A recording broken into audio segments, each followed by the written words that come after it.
Bonjour et bonjour. Dans le cadre de la manifestation Patrimoine écrit en Bourgogne et Franche-Comté, nous vous invitons à découvrir les portraits de nos illustres iconais. Elle se déroulera à la bibliothèque Jacques Lacarrière du 3 juillet au 18 septembre 2021. Bonne vidéo! Marie-Noël, Marie Rouget de son vrai nom, est une poétesse née le 16 février 1883 à Auxerre.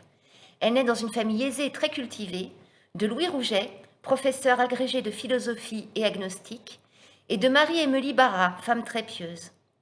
Les Barras sont implantés à Auxerre depuis le XVe siècle, compagnons de rivière, employés sur le coche d'eau, tailleurs de pierre et enfin entrepreneurs en bâtiment. Les Rouget sont originaires de Côte-d'Or. Son arrière-grand-père était meunier et son grand-père épicier confiseur à Auxerre. Ses parents sont cousins germains. De santé fragile, elle est instruite à la maison jusqu'à l'âge de 11 ans. Puis, elle poursuit sa scolarité au collège d'Auxerre. Marie-Noël grandit dans une famille soudée, lettrée et férue de musique. Elle entretient une importante correspondance avec des intellectuels de son époque, comme Jean Cocteau, Colette et même François Mauriac. En plus de fréquenter des gens de lettres, elle est également très à l'aise dans les sciences.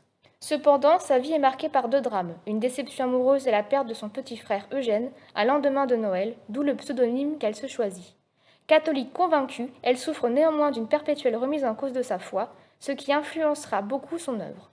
Après avoir publié à son compte son premier recueil, Les chansons et les heures, qui est aussitôt remarqué, elle publie en vers Les chants de la Merci Le rosaire des joies, chants et psaumes d'automne ou encore chants d'arrière-saison. et en prose Contes, Petits jours, L'âme en peine, Notes intimes, La rose rouge, Le cru d'Auxerre. Après sa mort, paraît chez Stock en 1972 son dernier recueil de poèmes, Chants des quatre temps. Son amour de la musique incite Marie-Noël à écrire également quelques chants, textes, mélodies, accompagnements dans le ton des chansons populaires. Le Noël de l'Avent, Berceuse de la Mère Dieu, La Complainte des Trois Poissons, Cantique de Pâques, Chants sauvages ou les litanies de la semaine. Le compositeur Roger Boutry, Grand Prix de Rome, choisit son Rosaire des joies pour sujet et texte d'un oratorio qui est donné à Paris en février 1963 en première audition au Théâtre des Champs-Élysées avec un très grand succès.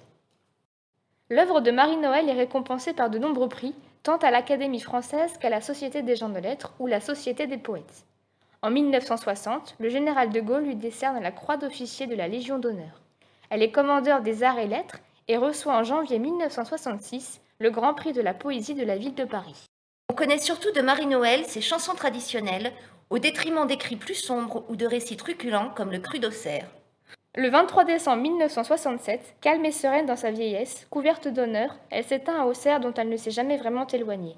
Elle lègue la toute propriété de son œuvre littéraire et son appartement à la Société des sciences historiques et naturelles de Lyon.